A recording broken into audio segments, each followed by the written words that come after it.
Boa noite, boa noite, boa noite. Vamos nós para mais um Redireção para a Glória de Deus. Edilene Francescato aqui. Episódio de hoje especialíssimo.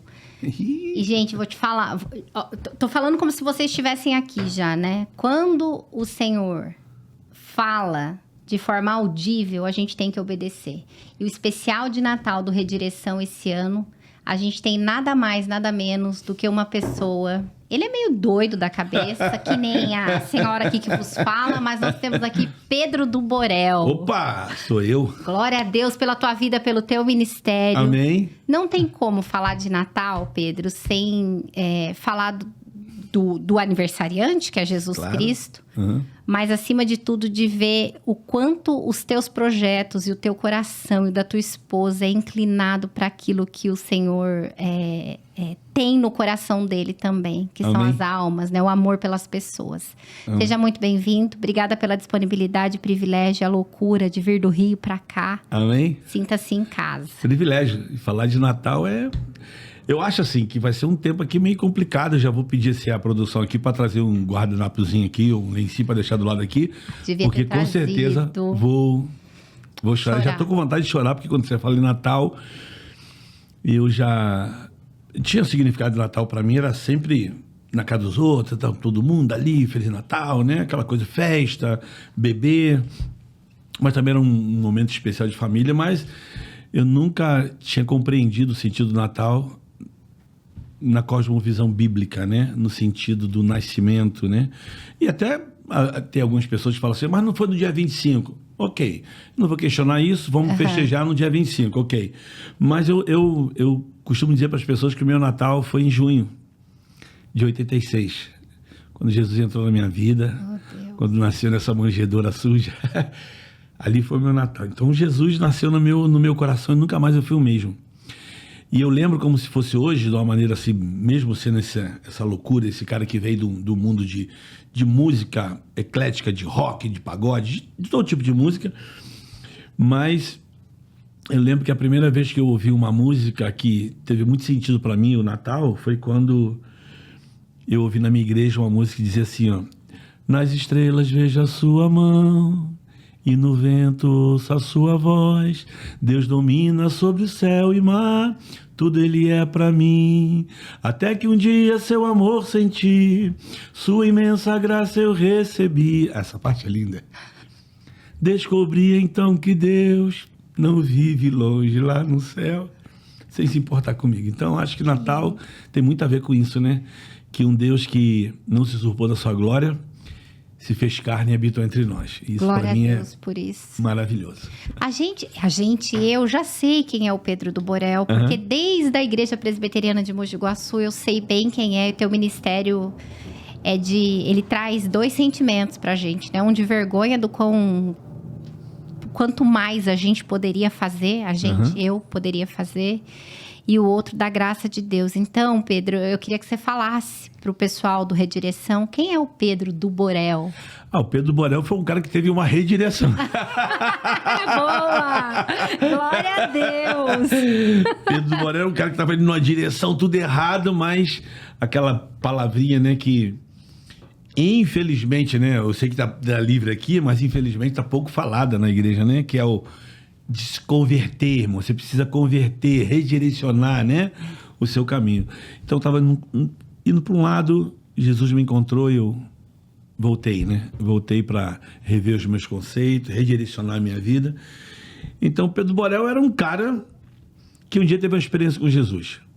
Eu costumo pregar e falar de uma maneira mais simples possível que o Pedro Borel era alguém que, como dezenas e centenas de pessoas nesse Brasil, tinha muita informação sobre Deus. Informação. Como todo mundo tem. Todo mundo tem muita informação sobre Deus. Sim. Eu não vou nem citar aqui, porque hoje está difícil você falar em rede, né? Porque hoje parece ter uma pesquisa pegando tudo que você fala, e vai lá e... faz aquele corte, exatamente. Né? Não só o corte, mas também, olha que falou, criticou. Então, eu vou falar... Vamos falar de religiões, né? Todas as religiões buscam e traz informações sobre Deus, né? Minha mãe tinha uma religião, cada um buscava num caminho lá em casa. E eu era um cara eclético, né? Eu buscava, eu sabia que era Deus, assim, de longe, para mim Deus, ele estava lá, em cima com um chicote, aquela barbona toda, não saía de casa sem fazer pelo sinal da Santa Cruz, né? Então, assim, eu tinha informação sobre Deus, mas eu aprendi que informação não é tudo. Informação por informação, você só tem informação. Porém, eu sempre digo para as pessoas, você precisa ter uma experiência com Jesus. Aí, você fecha um ciclo. Informação mais experiência leva você a ter o conhecimento de quem você é para Ele. E aí muda tudo. O sentido da vida muda quando você tem uma experiência. E eu sei que estou falando aqui, talvez muitos cristãos estão ouvindo aqui, e talvez pessoas leigam, mas para os cristãos falando, como assim? Ué, nós temos a mulher samaritana, ela tinha muita informação. Ela disse assim, os nossos pais adoraram aqui e vai chegar uma hora que nós vamos adorar. Então ela tinha informação sobre o profeta. Mas ela teve uma experiência. E a experiência dela levou ela a uma cidade. A cidade veio aos pés de Jesus e a cidade disse, agora nós não cremos mais pela tua informação, mas porque nós ouvimos ele falar conosco. Muda tudo. Claro.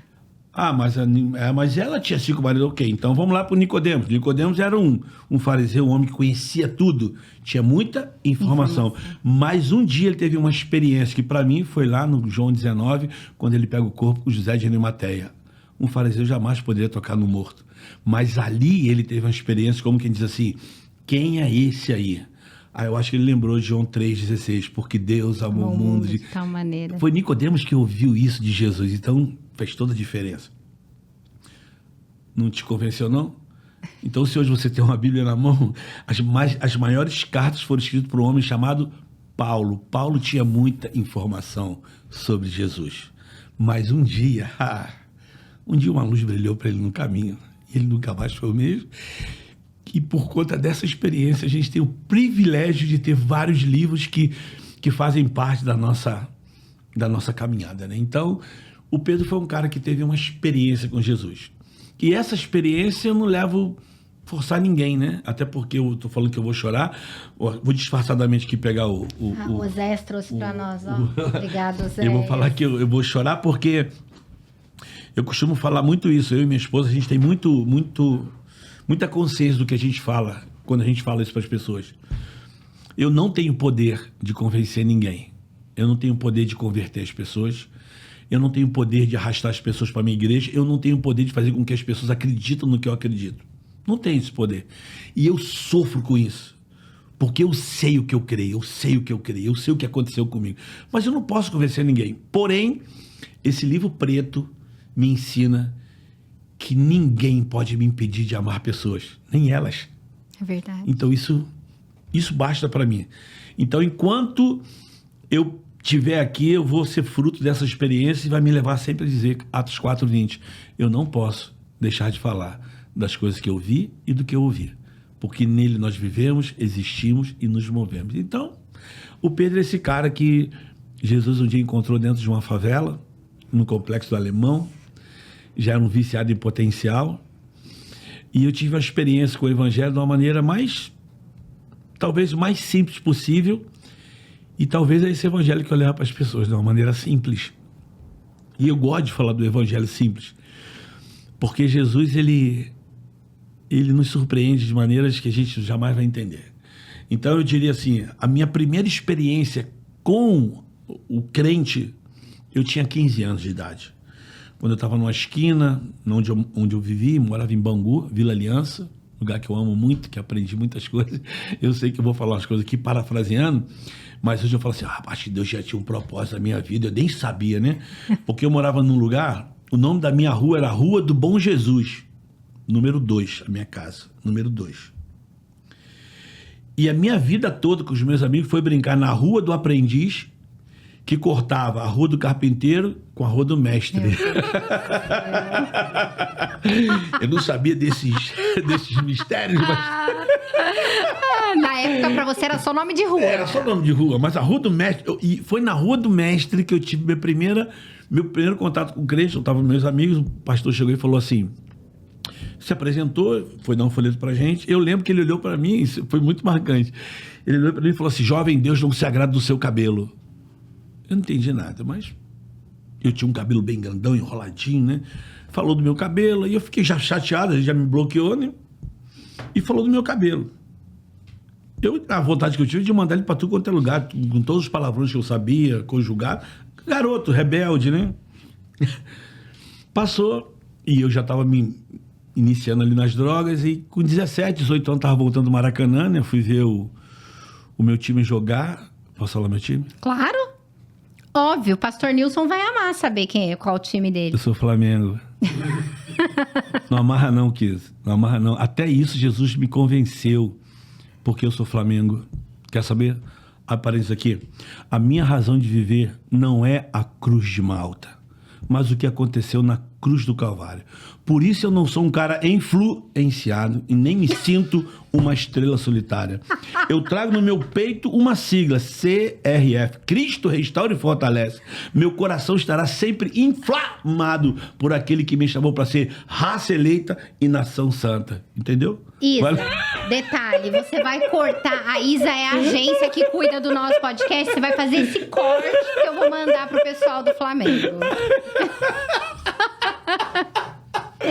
Meu Deus, Flamengo. É artista mesmo. Flamengo.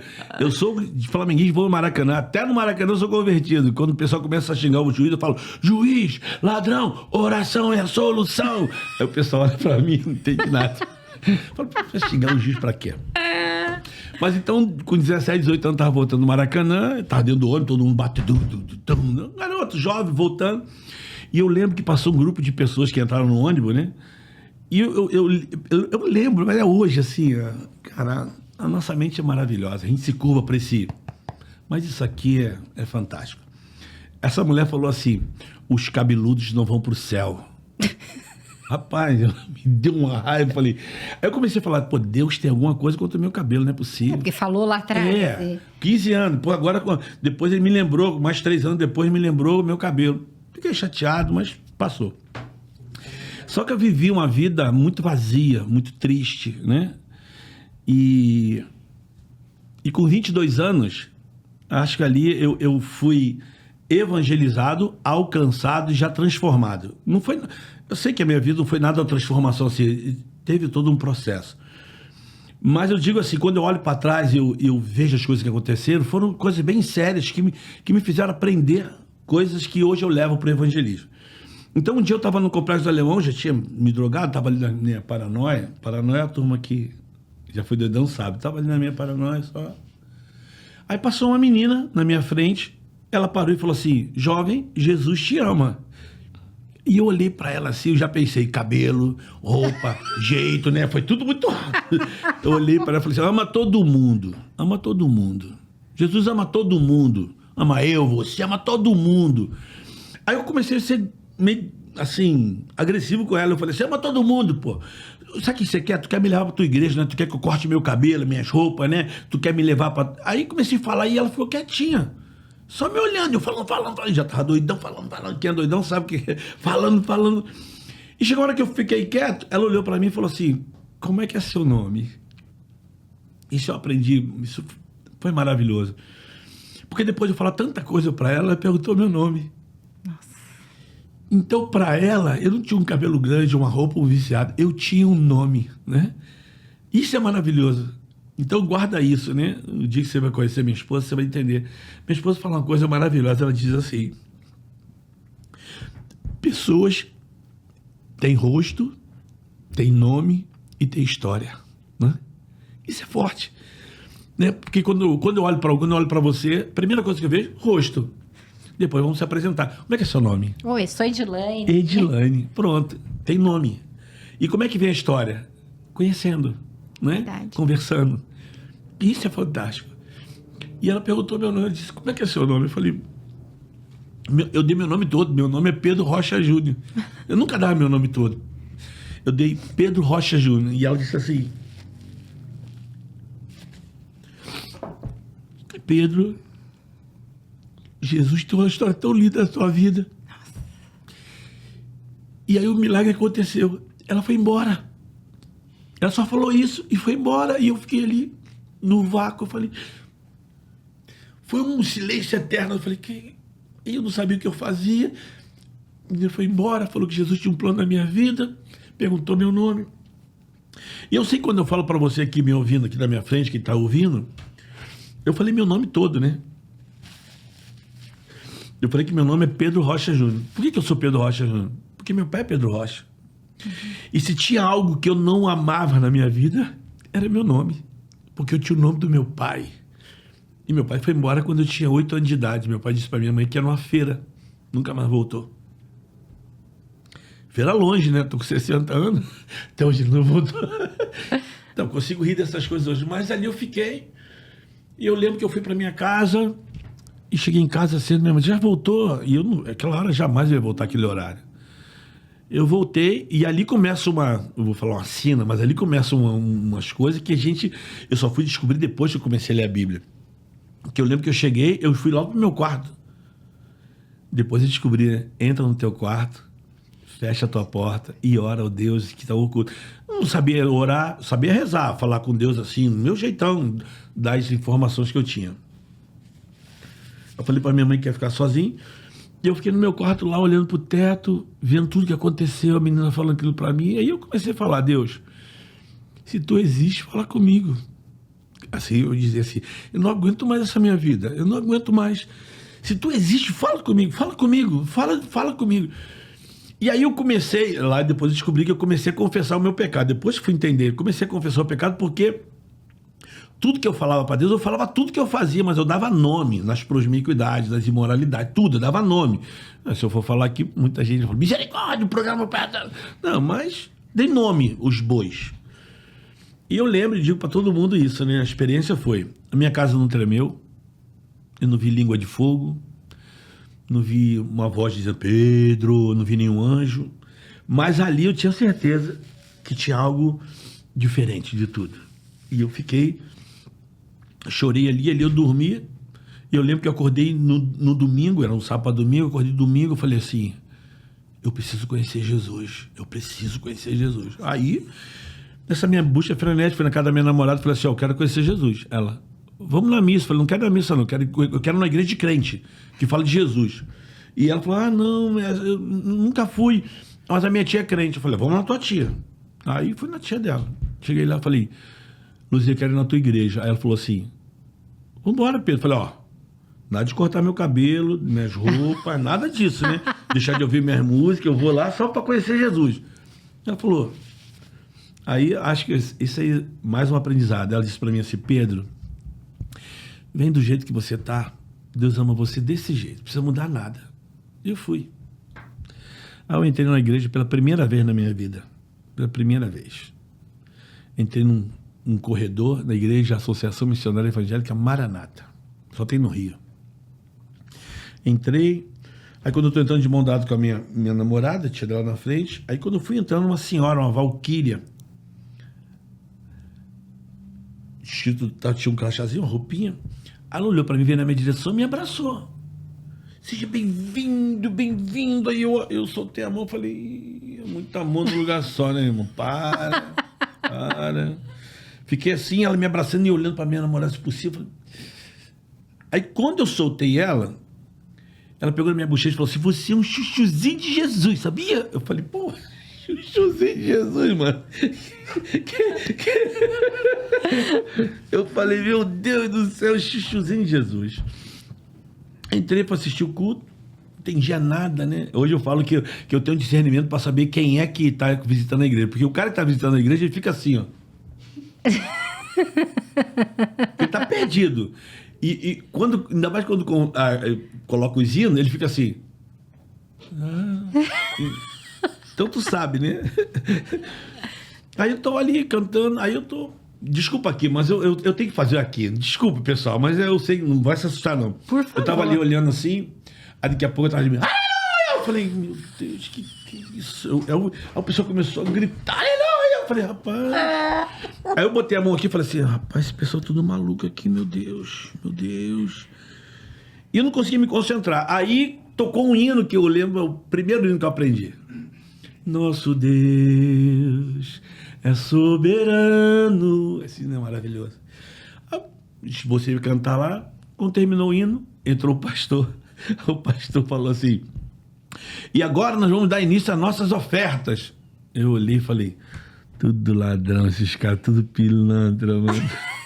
Olha só, tem que dar dinheiro agora. Olhei pra minha namorada, falei, dá dinheiro.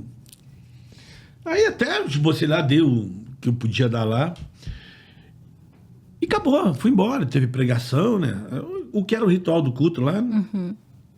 Aí fui embora pra casa.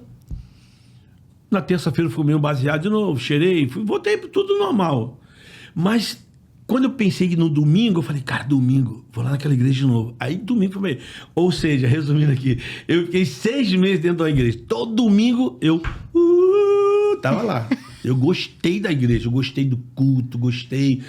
Mas chegava sexta-feira, gandaia, fumar, pá. E domingo, podia chegar qualquer hora que fosse na minha casa, um sábado, mas domingo, culto. Eu no culto. No culto. Aí tinha pregação, tinha todas as pessoas lá para receber oração. E eu mostrava ali. Eu gostava do culto. Aí eu descobri que tinha culto jovem, né? Isso é muito engraçado. Rapaz, isso aqui vai dar uns cortes bons, hein? Vai dar uns cortes bons, hein? Eu já vou até falar pra isso, ó. Tô marcando os minutos ao 20º. Vai dar uns cortes bons. Esse é um corte bom, Aí eu descobri que sábado tinha culto jovem. Eu falei, pô... Eu me organizava assim, vou pegar minha namorada, vou pro culto jovem, ela começa às 6 horas, acabou 8h30, 9 horas, depois lá eu vou sair, vou fazer o que eu gosto de fazer. O boate, o samba, né? Sair.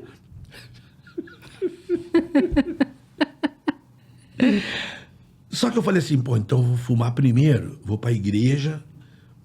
Aí eu tinha meus esconderijos, né? Fumei o que tinha que fumar, botei colírio, tomei um banho, perfume, peguei minha namorada e fui pra igreja. Então eu cheguei na igreja assim, já meio doidão, sabe assim? Cheguei lá na igreja assim, sabe? Deus sabe, Deus tem misericórdia de mim. Eu tinha 22 anos. Aí, quando chegou lá, o grupo tava cantando uma música, eu nunca mais esqueci essa música. A música era assim, ó. Grupo Complexo J. A música era: sim, eu vou para além das nuvens, eu vou para além das nuvens, eu vou morar. O sol já está... Eu já estava para lá das nuvens, né? Já tinha avançado. Eu não estava lá assim, ó. Quase um anjo já. E a guitarra, eu falei, caraca, que vibe maneira isso aqui. Eu era doidão no culto. Mas Deus não leva o tempo da ignorância, de verdade. Aí num domingo de manhã, eu fui, tinha um pastor pregando lá que eu nunca tinha visto lá. Acho que era, eu não sabia como é que podia convidar a gente de fora, eu sabia que eram os pastores da igreja, mas não, veio um cara de fora. Esse cara pregou. Só que no meio da pregação, a impressão que dava, essa era a impressão que eu tinha, que ele tinha um arco e flecha e ele só fazia assim, ó, eu tô aqui. Ele tava olhando para ele e falou assim, então, nessa manhã, só acertava em mim. Eu falei, não é possível. Como é que esse cara sabe da minha vida? Assim, não é possível. E falando. E terminou, ele fez um apelo. Ele falou, ó, se você quer aceitar Jesus, sai do seu lugar. E todo mundo na minha igreja sempre tinha, igreja com quase 800 pessoas, sempre tinha gente que aceitava Jesus de manhã. Aí eu falava assim, essas pessoas precisam de Deus mais do que eu. Precisa, eu já tenho Jesus no meu coração. Eu falava assim, eu já estou na igreja, já estou aqui todo domingo eu venho. Olha em viagem. Aí o cara começou a mudar o apelo. Ele falou assim, enquanto você não sair, nós vamos orar, porque essa manhã você precisa entregar a sua vida para Jesus. Não basta você vir só no culto. Aí eu fiquei, não é possível não. Aí eu baixei a cabeça. Aí eu fazia assim, ó. Aí o pessoal saía, aí eu falei, viu, não é pra mim. Aí ele falou, enquanto você não sair, jovem, sai do seu lugar. Aí eu falei, eu esperei um pouquinho mais, eu fiquei olhando. Aí foram mais pessoas, eu falei, são essas pessoas que precisavam. Aí o cara começou a falar assim, ó, enquanto você não sair, eu não vou orar. Só falta você aqui na frente. Sai do seu lugar. Meu irmão, se era apelo de manipulação, eu sei que eu tava ali. Aí até hoje quando eu prego, eu gosto de falar isso, né? Naquela manhã, eu olhei para minha namorada, tava a tia dela, a mãe, o irmão dela, assim. Aí eu olhei para os meus pés. Aí eu fiz essa oração. Eu olhei para os meus pés e falei assim, você vai me levar lá na frente. Porque você tem me levado em lugares que eu não quero ir. Mas quando eu vejo, eu já estou lá. Então você vai... E quem disse que eu conseguia levantar meus pés? Eu dizia para os meus pés, vai me levar lá na frente. Você vai me levar lá na frente. Eu não conseguia levantar. Eu queria levantar, mas as pernas pareciam que tinha quilos e quilos. E eu doido para ir na frente e não conseguia. Aí, bendita a hora que eu virei para minha namorada e falei assim, eu acho que eu vou lá na frente. Falei para a tia dela, eu acho que eu preciso ir lá na frente. Quando eu falei isso, ela me deu uma gravata, você falou assim, vai, e me puxou, minha pé levantou. Aí fui, vai. Eu estava na 5ª fileira, 7ª poltrona. Isso não esqueço. Eu estava aqui, quando eu botei o pé no corredor, aquele pastor disse assim, quem faltava tá vindo, agora nós vamos orar. Aí eu já me ajoelhei, aí chorei, falei, Jesus, eu sou teu, o que eu tenho que fazer? Me diz o que eu tenho que fazer. Só isso. Aí, até hoje, se você me vê pregando, até hoje, quando eu faço apelo, né? Difícil fazer apelo, mas quando eu faço, se a pessoa vai na frente, o meu apelo é assim, ó, agora confessa comigo. Foi isso que eu fiz, né? Com 22 anos. Senhor Jesus, eu te recebo como meu único e suficiente Salvador. Eu acredito que o Senhor morreu na cruz, que o Senhor veio em carne aqui para me salvar. Escreve meu nome no livro da vida. Essa foi a minha oração. E até hoje, quando eu faço apelo, eu falo, cara, repete isso comigo. Eu acho que é muito forte isso para mim no mundo espiritual, né? E aí, ali começou a minha caminhada. Ali eu creio que foi selado e que me faz ser quem eu sou hoje. Nessa época, o Pedro Rocha Júnior já era o Pedro do Borel? Ou o Pedro do Borel vem depois? Pedro do Borel vem depois de quase 3 anos. Pedro Rocha Júnior era só Pedro Rocha Júnior. Mas aí eu fui incendiado, eu fui gerado em ar livre. Eu comecei a descobrir que a minha igreja fazia ar livre, aí tinha evangelismo na praia. Eu falei, eu quero isso. Aí eu comecei para rodoviária, dentro do ônibus, nas praças. Comecei a pregar o evangelho, dar folheto. Eu não sabia pregar, não, mas dava folheto nas ruas, ia lá nos ônibus, dava folheto, pedia motorista, posso pregar uma palavra aqui? Senhor, mas passageiro, quero dizer para vocês, Jesus ama vocês, ele mudou minha vida. Falava e saía do ônibus. Continua sendo até hoje. E aí começou a minha busca. O Pedro do Borel se transforma quando eu vi numa igreja, na minha igreja, né, que vieram uns missionários americanos, veio com o pastor Rick Bonfim. Pensam nos caras mal arrumados, assim, aqueles casacos de abóbora, quadriculado, mas os caras falavam de Jesus. Jesus loves you, you go road, you go. Aí eu falei, rapaz, missionário, falou, você quer ser missionário? Aí eu falei para mim o seguinte, depois daquele domingo que eu aceitei Jesus, todo domingo que tinha apelo, eu ia na frente. Que eu não queria passar o que eu passei, né? Que fiquei preso. Aí você quer aceitar Jesus, eu ia pra frente. Aí um dia um amigo meu, Carlinhos, se tu estiver vendo esse vídeo, tu sabe, tu você fez comigo. Mas mais de 10 vezes. Aí eu lembro que eu tava um dia lá na frente, aí eu vi uma mão no meu lado, o Carlinhos falou assim, Pedro, eu já tenho visto que você já tá aceitado, você já aceitou Jesus, você não precisa aceitar mais. Isso é só pra quando você quer, você já tá aceitando todo domingo. Aí eu falei, cara, mas como é que... Aí eu descobri, porque eu ia para o culto, acabava o culto e ia embora. Eu comecei a descobrir que na minha igreja tinha escola dominical. Que 9 horas da manhã tinha uma escola antes. Aí eu falei, nossa escola dominical estava lá. Aí entrei na casa de batismo. Aí nos novos convertidos, peguei uma professora que essa aí me emociona até hoje, está com o Senhor, irmã Brasilide. Eu nunca vi, em toda a minha aula dominical, eu nunca vi aquela mulher abrir a Bíblia para ler um texto. Nunca vi. Nunca. Sempre com a Bíblia aqui. E falando tudo assim. E eu achava, caraca. E ela sempre dava um papel pra gente decorar os textos durante a semana. E ela dizia pra mim assim, Pedro, você vai ser um homem de Deus, Pedro. Leia esse livro, leia esse livro, leia esse livro. E eu peguei isso, aí eu comecei a ler a Bíblia. Aí no meu processo de desintoxicação, né? Porque eu comecei a passar um perrengue, né? Porque eu fumava 10 cigarros de maconha todo dia. Então, eu comecei a parar de cheirar, era difícil. Aí eu aprendi com o meu pastor, o sangue de Jesus tem poder. Então, toda vez que eu estava com vontade de fumar e cheirar, o sangue de Jesus tem poder. Os meus amigos chamavam, meu irmão, o sangue de Jesus tem poder. Mas a vontade que eu tinha era de ir, mas eu batalhava. Aí um dia eu estava lendo a Bíblia, talvez foi o primeiro texto que eu decorei da Bíblia, né? Romanos 7. Romanos 7 diz assim: o bem que eu quero fazer eu não faço, mas o mal que não quero esse faço. E faço o que não quero já não sou eu que faço, mas o pecado que habita em mim.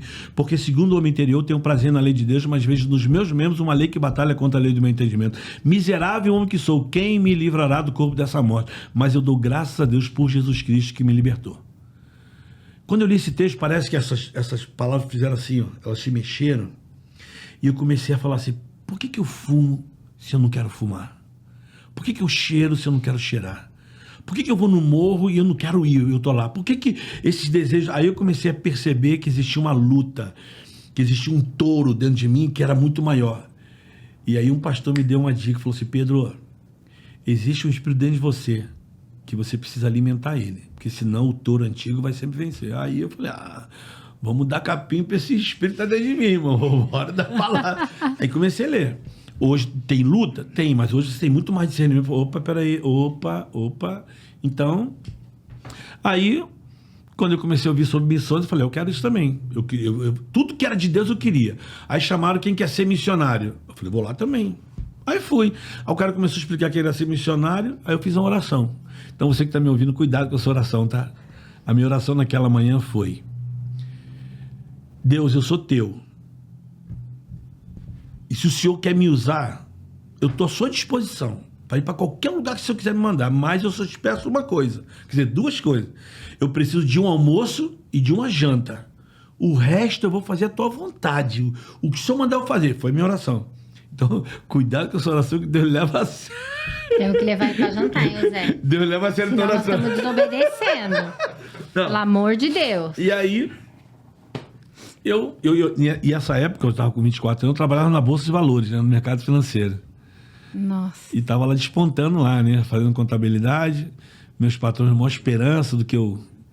E com 25 anos eu falei para eles que eu entendi o que tinha para minha vida. Eles falaram: você tá maluco? Eu falei: não tô não, cara. Meu investimento é outro. Deus... Aí quando o pessoal soube que eu me converti, falou que eu tive algum problema. Eu falei que não. E ele sabia que eu era doidão, né? E aí eu sabia que meu investimento era pessoas. E aí foi onde você foi para a missão? Aí foi quando eu tive que fazer uma escolha. Aí foi quando eu fui lá fazer um curso lá na Jocum. Nossa. E a partir daí, não surgiu o Pedro do Borel ainda. O Pedro do Borel surgiu porque quando eu comecei a fazer o curso lá para missões, eu fui num congresso com o pastor Jonathan, né, da Antioquia. Ele tá contando, um jeito simples, contando das experiências. E tinha um banner de uma menininha da África. Eu olhei para ela assim, eu falei: caraca. A impressão que dava que essa menina falava para mim assim: vem ajudar a gente precisa de ajuda.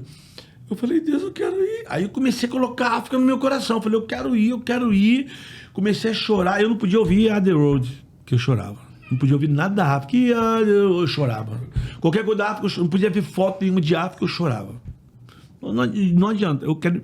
Aí comecei a me preparar para ir para a África. Um dia eu estava capinando lá na missão lá, olhei assim, passou um avião, e Deus falou: tira o passaporte. Eu falei: obrigado, Senhor. Chorei pra caramba, tirei meu passaporte, fiz tudo que eu podia fazer. Só que a gente estava orando para ir para os morros do Rio de Janeiro, né? Deus tinha dado uma palavra para a gente subir os morros. Mas eu falei assim: subir morro, mano, eu cansei de subir morro para pegar droga, não quero mais subir morro, eu quero ir para África, eu quero ir para África. A minha visão era África, eu não podia ouvir nada da África, eu quero África. Até que um dia me chamaram para conhecer o Borel, eu falei: não vou não, quero não. E a gente orava todo dia pelo Morro do Borel, porque o Borel era o morro mais violento do Rio. Não quero. Aí um dia o cara me chamou, foi lá. Aí subiu, quando eu comecei a subir o morro, só via menina armada, muita gente armada. Falei: meu Deus. Eu falava assim, eu subi no morro, falei: Deus, não deixa eu morrer aqui não, Deus, eu preciso ir pra África, e cumprir o chamado do Senhor, eu tenho que ir pra África, Cheguei lá em cima, já queria descer, eu falei: cara, meu irmão, vamos embora daqui, vai ter um tiroteio aqui, muito medo. Deus devia pensar, sabe de nada, inocente. Não, aí quando eu tô descendo o morro, dentro da Kombi, eu passei num lugar, hoje eu conheço o Morro do Borel na palma da mão, né? Eu passei num lugar hoje chamado Figueira. Nossa. Figueira. Aí Deus falou no meu coração assim: vou te levar para um lugar onde o coração do povo é duro, onde tem o rosto obstinado, a violência impera, e quando eu mandar você falar nesse lugar, você fala, e não te cales. Eu sabia o que era, e eu fiquei, Eu vou falar isso pra ninguém, nada. Vou ficar quieto. Quero ir pra África? Quero ir pra África. Eu fiquei 4 meses com essa palavra incubada. Aí um dia o cara falou pra mim assim, Pedro, onde houver guerra, tu é paz. Onde houver mentira, você é verdade. Onde houver tristeza, tu é alegria. Aí eu achei que ele ia pregar no culto. Ele falou, a pregação de hoje, ele falou, não, isso é pra você pensar. Aí a gente começou a orar, precisava de uma equipe para subir o Borel, para ficar lá, eles conseguiram uma casa. Aí na minha cabeça eu falei assim, eu vou pro Borel, vou ficar 3 meses lá, né? Pego uma experiência, favela, carentezinho, África, carentezinho, favela, né? Eu falei, eu vou. Aí eu falei, eu vou. Aí fui, eu e mais 3 pessoas. Fui passar 3 meses e acabei ficando 20 anos. Meu Deus do céu. Aí lá a gente abriu um ambulatório médico, construímos uma creche, uma escola de música, implantamos 2 igrejas. Glória a Deus. E aí, pra gente fechar isso aqui, pra fechar legal, né? Com 10 anos trabalhando no Morro do Borel, um dia eu olhei pra uma cruz, assim, lá em cima, né? Tinha uma cruz. Aí eu comecei a meditar de manhã, pensando, lendo a Bíblia. Aí eu comecei a pensar, cruz, Gólgota, lugar da caveira, crucificação, Jerusalém, Israel, Jesus. Aí comecei a pensar, eu falei, caramba. Aí eu comecei a pensar assim, imagina eu poder um dia andar onde Jesus andou, imagina eu poder um dia em Jerusalém, que coisa maravilhosa. Imagina andar onde Jesus andou. Aí comecei a pensar na minha igreja que de 6 em 6 meses tinha caravana para ir para lá, né? Aí eu comecei a orar pela minha igreja, falei, Deus, toca no coração do meu pastor para levar o Pedro Borel para Israel, né? Eu vou levando mala, né? Eram uns papos assim. Comecei a orar e olhando para a cruz e pensando que privilégio seria andar onde Jesus andou, pisar onde Jesus pisou, mas isso ia ser maravilhoso. E aí depois fiquei quietinho pensando, aí, sabe aquele vento, aquela brisa que vem assim, aí lá dentro eu ouvi assim, Pedro, privilégio não é você andar onde eu andei, privilégio é você permitir que eu ande através de você, em lugares que eu nunca andei. Então quando você anda no morro, eu ando através de você. Quando você entra nas casas, eu entro através de você. Quando você fala... Aí eu comecei a chorar. Eu falei, Deus, eu não quero mais para Israel, não quero mais, não. Aí eu vou ficar aqui no Borel. Aí passaram-se mais 10 anos. Quando a minha esposa foi convidada para dar uma aula lá no Líbano, sobre desenvolvimento comunitário e saúde pública. Ela foi e voltou pelo Egito. Chegou em casa falando do Egito. Não dei ouvido. Aí, no ano seguinte, ela foi, aí voltou pelo Egito, ficou 2 semanas lá no Egito. Quando ela voltou, ela falou, Pedro, eu acho que Deus quer que a gente vá para o Egito. Quando ela falou isso para mim, eu falei assim, meu irmão, olha só, presta atenção. Deus já libertou a gente do Egito. Fazer o que no Egito? Você tá maluca, pô. E eu só ouvia história de missionário no Oriente Médio, que vai preso, que não volta. Eu falei, não, fazer o que lá? Você é maluco, vou ficar no Borel. E 20 anos no morro, já tô em casa. Estruturado, né? Agora é só tu curtir, né? Só comandar a creche funcionando, escola de música, de igreja. Agora é só ficar no know-how, né? É isso aí, zona de conforto. Aí eu fui dar aula em Fortaleza, dei uma aula em Fortaleza, fiquei 1 semana. Quando eu voltei no avião, sentei do lado de 2 caras que pareciam um culto pentecostal, conversando os dois. Teve hora que me pediu licença para ir no banheiro e voltou. Aí ele olhou para mim e falou assim, what city? Eu falei, Rio de Janeiro. Ele, Rio de Janeiro, beautiful. Rio de Janeiro, carnaval, Copacabana. Aí começou a falar futebol. Aí eu falei, tudo a mesma coisa, turista, né? Aí, eles estão conversando. Aí eu perguntei, where are you from? Ele disse, Egito. Eu falei, Egito? É. Aí ele me perguntou, você conhece o Egito? Eu falei, não. Ele falou, você não conhece o Egito? Eu falei, não conheço. Ele falou, você precisa vir para o Egito. Você precisa vir para o Egito. Egito beautiful. Você precisa vir. Come on, Egito. E eu quietinho, né? Eu vou voltar para casa, minha esposa vai perguntar como é que foi lá, né? O podcast. Eu vou falar para ela. Então, toda vez que eu volto para casa, ela me faz pergunta.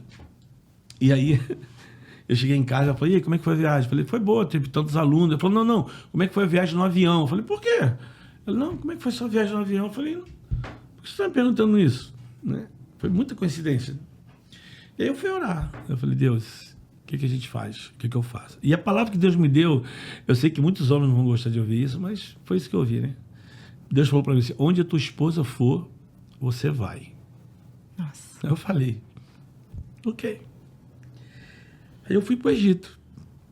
Eu lembro quando eu cheguei no Egito para conhecer o projeto lá... A gente estava no meio do deserto, assim, um dia começar o projeto, não tinha nada. Eu olhei para minha esposa.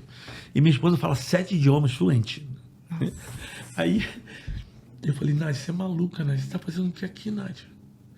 Nádia, não tem nada aqui. Nádia deixou tudo no Brasil, tudo estruturado. Não tem nada aqui, Nádia. Ela, Pedro, calma, estão conversando comigo aqui. Aí o pessoal falando, e ela traduzindo para mim que eu quero trabalho aqui. A gente começou um trabalho no meio do deserto do nada. E aí meu filho estava comigo, né? O Gianluca. O Gianluca me puxou. Hã? Gianluca, a gente sabe a história do papo. Não, então o Gianluca me puxou aqui e falou assim, papi, Deus realizou o teu sonho, né? Eu falei, que sonho?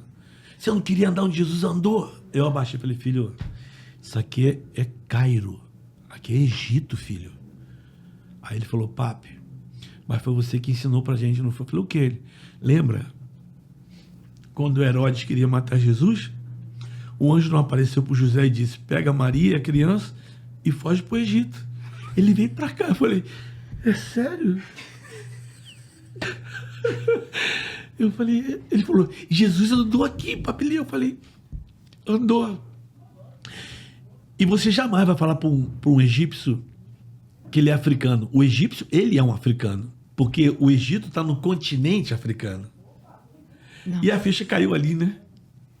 Aí eu lembrei que eu queria ir para o Egito, para a África, né? Eu fiquei ali parado, pensando. Eu falei... Aí eu descobri uma coisa interessante. Não existe nada que você não possa fazer. E não existe lugar que você não possa ir se Deus falou para você que você vai e que você vai fazer. Então, é ele, né? Aí o Pedro do Borel surgiu, depois foi Pedro do Borel, depois Pedro do Egito e agora Pedro do Lixão. Eu só entro enfurado com a minha esposa. Agora conta pra gente do gramacho, do lixão. Gente do céu. Aí eu acho... Meu Deus. Falar do lixão sem minha esposa é bravo, mas assim... Mas então você resume, porque a gente vai trazer... Nádia, nós vamos trazer você aqui, tá bom? Virando o ano aqui, ó. Mas vou dar só uma palhinha, porque é ela que tem a destreza de falar, né? Depois a gente voltou do Egito, a gente tentou voltar pro Borel, mas a gente entendeu que o nosso ciclo tinha acabado no Borel. A gente passou toda a liderança. Hoje o Borel funciona normalmente sem a gente, tá tudo funcionando. E a gente ficou num vácuo, né? A gente foi pensando, e agora? E eu tava triste, porque eu tava entendendo que terminou meu tempo no Borel, mas não queria aceitar, né? Porque cada prego em cada construção eu sei onde tá, né? Porque eu subi com um violão e uma mochila do Borel, e a gente deixou uma estrutura maravilhosa lá, mas eu não queria aceitar. E um dia eu tava no meu escritório em casa, no quarto, tava triste pra caramba. Minha esposa falou, Pedro, se tua vida tá baseada no que tu fez no Borel, tu é miserável, por favor, né? Por favor, se levanta, tua vida tem que estar baseada naquilo que você é em Deus. Aí parece que a ficha caiu. Aí eu falei, então agora eu vou partir para outra. Aí eu confesso para você aqui, a primeira vez que eu estou falando isso aqui no podcast, eu vou falar aqui. Eu comecei a me projetar, tipo assim, eu vou me tornar um conferencista. Eu vou agora só sair para pregar, né? Com todo o know-how que eu tenho, né? Contar as experiências do Borel, pregar e tal. Aí fiquei um tempo, muitos convites, indo pregar. E um dia minha esposa foi chamada para dar uma ajuda, né? Tipo uma consultoria num projeto, lá em Jardim Gramacho. Só que ela não conhecia Jardim Gramacho, nem eu. E quando eu falo isso, eu tenho muita vergonha de falar isso. Como é que eu não conhecia um lugar como aquele no Rio de Janeiro? E inadmissível alguém morar numa situação daquela. Mas a minha esposa foi e ela diz o seguinte, quando ela foi lá para tentar ajudar o pessoal, ela perguntou assim, eu quero conhecer a comunidade, para mim ver a comunidade, para saber como é que eu posso ajudar vocês e ver a necessidade, né? O pessoal não queria levar ela, estava meio receoso, né? O lugar como é que era. Aí um dia ela pegou o carro dela, saiu do lado do projeto e pegou a rua e entrou para dentro da comunidade, foi. Aí ela chegou lá, quando ela saiu do carro, todo mundo veio em cima dela, achando que o carro era diferente, achando que ela tinha alguma coisa para dar. Ela falou, não tem nada para dar, só vim conhecer. O pessoal ficou meio frustrado, ela começou a andar assim, meio que timidamente, entrou num beco, saiu no campo de futebol e achou 4 adolescentes, 2 estavam grávidas. E ela, como enfermeira, boa enfermeira, e essa gravidez, começou a perguntar, aí fez uma amizade com as meninas. Então ela já tinha agora um ponto de referência, sabe onde as meninas moravam, ela vinha e ela acompanhou toda a gestação dessas meninas lá. E toda vez ela voltava, quando ela estava lá a primeira vez, ela ligou para mim e falou assim, Pedro, achei um lugar cheio de oportunidade. Eu falei, onde é que você tá, Nádia? Eu tô no meio do lixão. Assim, pega o carro e tu sai daí agora. Sai daí agora, Nádia. Ela voltou em casa. A minha esposa ficou lá 6 meses. Eu nunca fui com ela. Ela sempre ia. Todo dia ela ia pra lá. E conhecia as pessoas. Aí um dia ela falou, vamos lá comigo, Pedro. Aí eu fui com ela. Quando eu cheguei no lugar, eu não acreditei que eu tava vendo aquele lugar. Eu olhei, eu fiquei em silêncio. E olha que eu sou um cara que fala. Eu fiquei em silêncio. Voltei pra casa mudo. Aí voltei de novo com ela. Aí fiz um contato com as crianças. Aí fui de novo. Aí um dia eu voltei pra casa e falei, meu amor, o nome do lugar é Jardim Gramacho. De jardim não tem nada. Eu falei, eu vejo naquele lugar um jardim, sabia? Nossa. Aí ela, sério? Eu falei, sério. Ali tem um jardim. E a gente entende que todo lugar tem jardim. Se tem gente, tem jardim. Depende do que tu vai semear. E aí eu comecei a andar com ela. Nós ficamos 1 ano e 6 meses lá dentro, só andando nos lugares, conhecendo as pessoas, nomes de pessoas, tentando ajudar de alguma forma. E depois de 1 ano e 6 meses, a gente passou num beco que a gente passava sempre. Ela olhou para dentro do barraco. Tinha um barraquinho, um chiqueiro, muito lixo. E ela falou, vamos comprar aquela árvore ali. Eu falei, meu amor, como é que você compra uma árvore? E ela, não sei, Pedro, mas debaixo dessa árvore vai ter muitas histórias para contar. Aí eu falei, vamos embora, né? Aí compramos meu barraco, minha árvore, meu chiqueiro, minha vida. Financiamos por R$3.000. Pagamos 6 de 500. Aí entramos para dentro do quintal. Comecei a limpar, já tive contato com as filhas. Vamos limpar aqui para gente fazer um terreno aqui para brincar. Mas quanto mais eu cavava, mais lixo saía. Aí eu tive que alugar uma máquina. Eu tirei daquele quintal uns 14 a 16 caminhões de lixo. Mais lixo, máquina. E botei lá dentro mais de 20 caminhões de entulho limpo, né? Aí começamos. 2 anos, o nome do projeto era Eu Vejo um Jardim. Eu Vejo um Jardim sempre. Só que a coisa começou a crescer, aí a gente falou, ó, tem que estruturar. Aí a gente pediu uma ajuda de uma amiga nossa, Bianca. Bianca, obrigado. Uma menina extremamente criativa. A gente deu um monte de nome para ela. Criarte, Amor, um monte. Aí ela já conhece a gente, eu conheço a Bianca desde adolescente, e ela falou assim, ó, eu acho que eu achei um nome que é a cara de vocês. Eu falei, qual? Aí ela falou, Haja. Haja? A gente começou a pensar no Haja, né? E eu Haja de trazer existência que não existe, trazer a existência, né? E aí, depois de um Haja, eu comecei a olhar para o Haja com outro sentido, aí comecei a perceber que o Haja tinha muita coisa rica, e a que eu mais gosto é essa aqui, né? Haja. Rô, dá para fechar ali? São 2 palavras aqui, ó. Veio, Rô. Haja, pra gente, é trazer existência que não existe, certo? Mas pra gente, em particular, Haja significa... Tem 2 palavras aqui, ó. Há alguma coisa para ser feita, faça já e faça com amor. Era isso que a gente entendeu. E aí surgiu o Haja, e o Haja é eu sou suspeito de falar. O Haja é lindo. Depois a gente vai botar o link aí pra você ir lá no... Não, nós vamos botar o link, nós vamos botar a foto, a gente vai botar tudo, você pode ter certeza. E hoje tá lá. O Haja é maravilhoso, é um projeto muito especial. E eu estou me segurando, tá quase terminando o tempo ali, porque já que a gente tá falando de Natal, mano, eu tenho uma história do Natal pra contar aqui que vai ser... Mas vai cair como um luva isso aqui. Fechou! Conta aí pra nós. Ó, eu acho que lembra que você foi pro Egito e lá você pisou na África e também onde Jesus andou? Uhum. Eu acho que conferencista e o Gramacho vai dar mais ou menos na mesma coisa. É. Então, eu acho que isso foi a primeira intervenção que a gente fez depois que o Haja surgiu. É que a gente tem uma comunidade que era o maior lixão da América Latina. E é triste falar isso para você aqui, mas isso é uma verdade, isso é fato. Na Copa de 2014, nas Olimpíadas, o governo do Rio de Janeiro, eles fizeram uma intervenção lá e fecharam esse lixão, para mostrar para o mundo que eles estavam preocupados com o meio ambiente.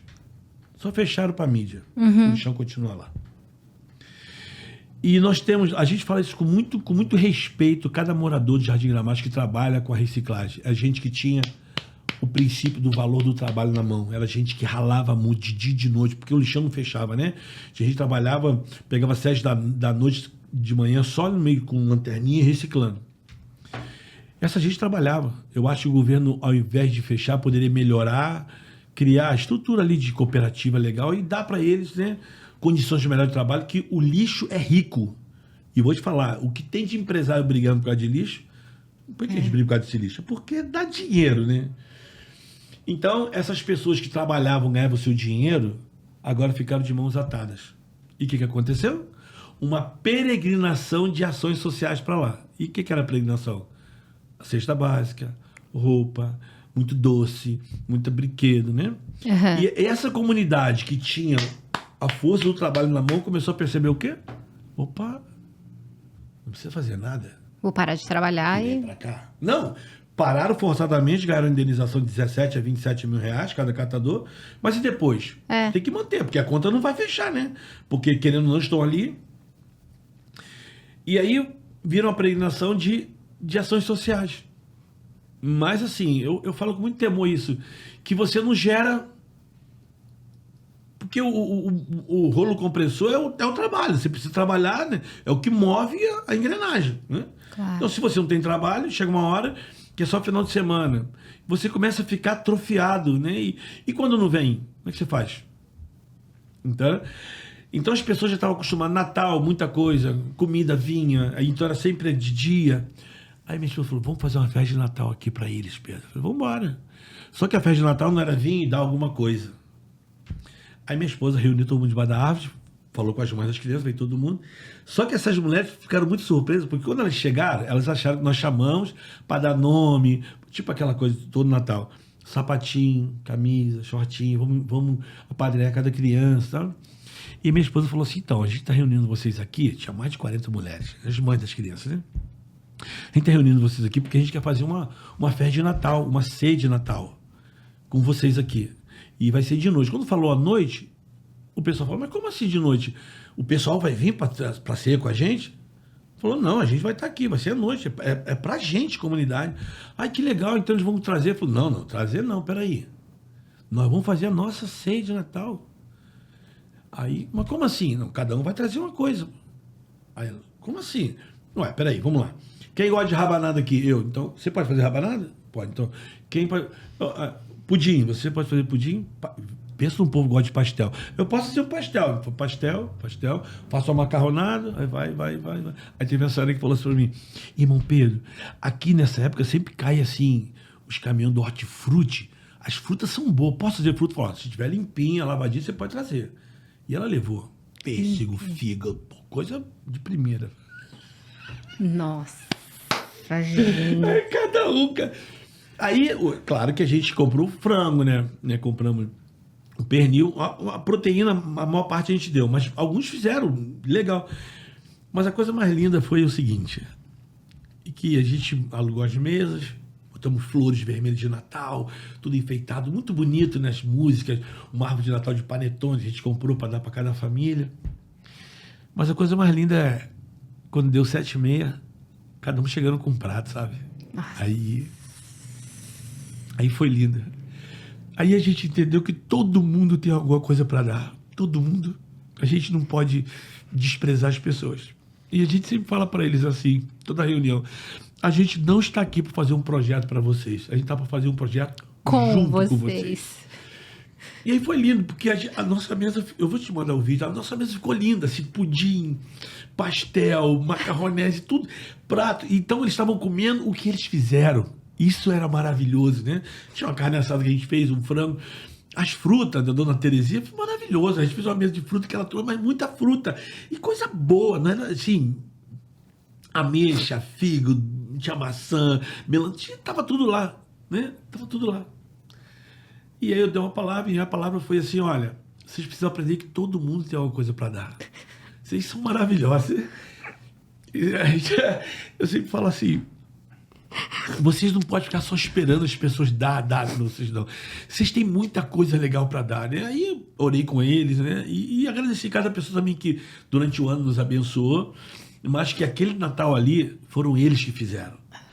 E vou falar para você, todo Natal eles esperam essa festa. Não de coisas que as pessoas vão dar, mas que cada um vai trazer uma coisa, né? Para somar na mesa, para dividir. E como que se mantém o trabalho hoje lá, Pedro? Oferta voluntária.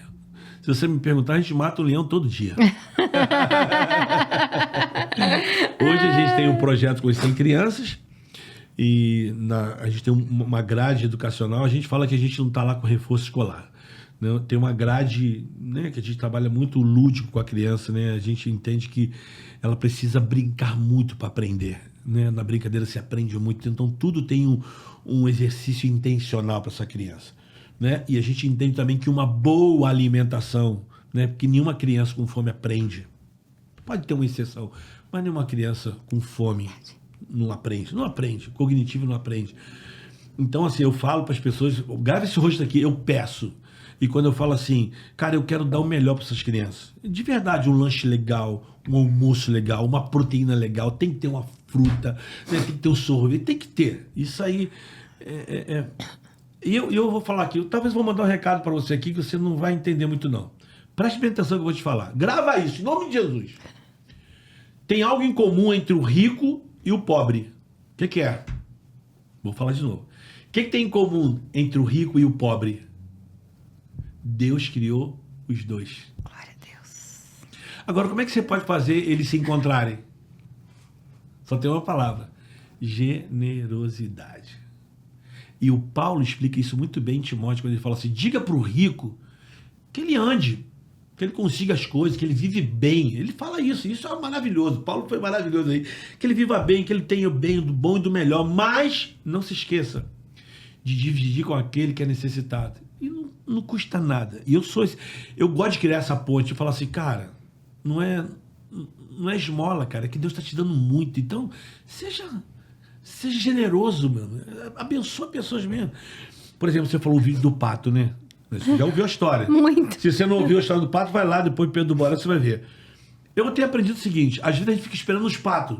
Mas quantos patos nós temos na mão que a gente pode suprir de outras pessoas? Verdade. Porque a verdade é isso. É verdade. Né? Porque Paulo fala, é por ele, por meio dele, para ele. Nele nos movemos, existimos, né? E vivemos, é isso. Então, assim, a gente faz essa ponte. Eu acho que o Aja faz essa ponte. Chama a existência aquilo que não é, mas mostrando assim, cara, você pode ser uma bênção para as pessoas. Então, a gente vive hoje de doações, né? É um desafio? É. Até para a gente legalizado, é desafio porque onde a gente está hoje é invasão. Eu já perdi vários... Como é que a esposa fala? Quando você bota um projeto lá para passar em alguma licitação. Não é licitação, não. Não é licitação, tem outro nome. E uma vez a gente perdeu um investimento de quase 120 mil reais porque a gente não tinha a planta do projeto. Nossa. Era do Banco Itaú, então eu exigia que tivesse uma planta. Uhum. Pô, irmão, eu não tenho planta não, mas eu faço. Mas não adianta, existe um jurídico, não vai. Perdemos uma da Oi também porque a gente não tinha conta de luz, que é invasão. Na época não tinha nem gato, tinha tigre, leopardo. Mas corremos atrás de tudo isso. Hoje a gente tem a planta da casa, hoje a gente tem a conta de luz que chega. Então, algumas coisas vão tomando jeito até a gente conseguir. Mas hoje a gente vive de doações, né? Todos os dias é servido 180 refeições. Todo dia. Que é o projeto AFO, Arroz, Feijão e Ovo. Foi como começou, né? Então, AFO é arroz, feijão e ovo. Mas AFO também é amor, fé e oração. AFO também é amigos fazendo a obra. Aí... Esse mundo de Bob aqui é fértil. Ai, gente. E a gente vai. O que está na tua mão aí agora... Eu quero mostrar isso aqui para vocês. Eu nem falei, né? Mas nós começamos debaixo da árvore fazendo os corações, a fábrica de coração. E depois nós montamos uma marcenaria, né? Foi construída uma marcenaria e hoje a gente tem 2 cursos por ano de auxiliar de marcenaria e algumas pessoas trabalham com a gente, produzem esse material e através desse material é sustentado algumas famílias. Então, você que nos assiste, vai lá no Instagram do Pedro, vai pro Aja, que é H-A-J-A, Aja, e vamos ajudar, porque que coisa mais linda. Eu admiro muito o seu trabalho, Pedro. Eu sei que, de fato, onde você anda, Jesus anda, né? É por isso que eu queria muito encerrar o Redireção, fazer o especial de Natal do Redireção, porque eu sabia que eu tinha o que eu vi, eu não tinha noção que eu tinha tanto. Uhum. E você que nos assiste, eu quero que essa mensagem que ele colocou aqui pra gente fique, sabe? Todo mundo tem alguma coisa para dar. Sim, né? Muito. A seara é grande, os trabalhadores são poucos, mas a gente existe, então a gente tem que fazer, tem que servir, tem que ajudar. É isso, E coloca um adendozinho aí, porque quando fala todo mundo tem alguma coisa para dar, o pessoal fala, mas pô, eu não tenho nada, então começa com o que tu tem, pô. Exatamente. geralmente as pessoas falam assim, pô, se eu tivesse mais. Deixa eu falar uma coisa pra você, irmão. Se tu não consegue dar com pouco, quando tiver muito, tu não vai dar também. Não vai dar. Então, tem pessoas que falam assim, pô, Pedro, como é que você começou o teu projeto? Eu falei, cara, a gente começou com o que a gente tinha. O que a gente tinha? Disposição para ir conhecer as pessoas. Aí, mais uma vez, vou reforçar. Todo mundo tem alguma coisa para dar.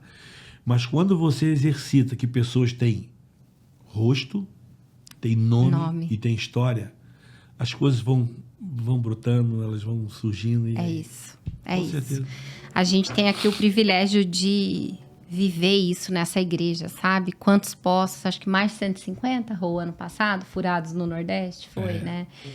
Então, de fato, ter o coração... Tem preço isso? Pode falar, tem um preço para furar, mas depois que você viu a água... Primeiro vídeo que eu vi daquela água, fantástico. Assim, de verdade, que privilégio Deus nos dá de ainda poder fazer, sabe? De poder pregar, de poder trabalhar na obra dele, de poder Desculpa, servir. agora eu vou cutucar aqui. Tem água lá, não tem? É só furar o poço. Exatamente, é isso aí.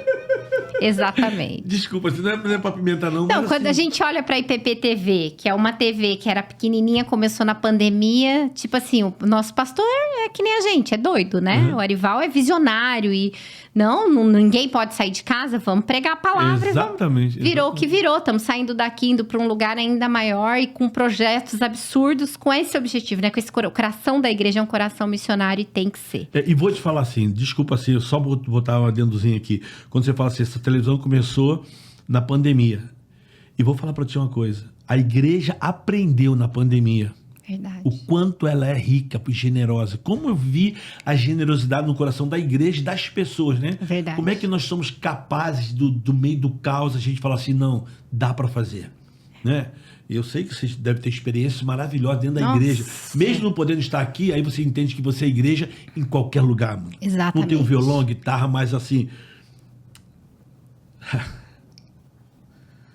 A vontade de Deus, ela só é revelada na comunhão. É na comunhão. É no partir do pão. Ela é revelada aí. É por isso que o diabo, ele trabalha tanto contra a comunhão, contra a união dos irmãos e provoca tantas questões e conflitos, né? Exatamente. Nosso tempo já acabou, eu sabia que ia passar muito rápido, eu tinha certeza absoluta, não tem que se desculpar. Nádia, ano que vem você vai estar aqui com a gente e esse projeto vai ser conhecido para a glória de Deus. Vou fazer a segurança dela. É isso aí, Pedro. Eu quero te agradecer. Eu que agradeço. Pedro viajou hoje de ônibus, ele veio do Rio de Janeiro até aqui, veio direto aqui pra gente, vai pregar daqui a pouco no Somente pela Graça. E eu queria te agradecer mesmo, assim, que Deus abençoe teu ministério, o ministério da Nádia, a família de vocês, o povo do Gramacho, as conferências que você vai pregar. Amém. Que Deus abençoe onde você pisar, porque hoje eu aprendi com você, que onde você vai, Jesus está ali também. Amém. Você Obrigado que nos pelo convite. assiste e que tá com a gente aqui durante todo esse ano de 2024, que você entenda o verdadeiro sentido do Natal. Ele é muito maior do que presente, ele é muito maior do que muitas coisas que a gente valoriza de fato, né? Ele é o nascimento daquele que entregou a vida dele por amor à minha vida, por amor à sua vida, por amor à vida de todos nós que estamos aqui. Então, é o mínimo que a gente pode fazer é servir na obra. Pedro, eu quero que você deixe um último recado pro pessoal. Eu vou deixar um recado bom sobre o Natal. A gente fala muito em Natal sobre festa, comer, panetone, né? Então, eu vou falar que eu aprendi isso com a minha esposa, né? Ela fala que Natal é a gente dividir o nosso pão, né, Tony? Jesus falou, eu sou o pão da vida. E aquele que comer jamais terá fome. Então, que você possa dividir o seu pão, né, Tony? Com quem está do teu lado. E quando eu falo com quem está do seu lado, não estou dizendo que você tem que ir para as favelas, não. Eu estou dizendo que pão a gente divide quando Jesus falou assim, ama o teu próximo. Hoje aqui, nesse estúdio aqui, o meu próximo é você. Então, espero que eu tenha dividido bem esse pão. Muito. Né? Você nem imagina o quanto. Você não imagina o quanto. Divida o seu pão. E que Deus continue abençoando você. O evangelho é simples. Nós é que complicamos ele. Então, viva isso. Deus te abençoe. Caminhe esse episódio para todo mundo que precisa saber sobre Natal de verdade. Que Deus abençoe sua vida, sua família. O Redireção fica por aqui. Até o próximo, se Deus quiser. Tchau, tchau.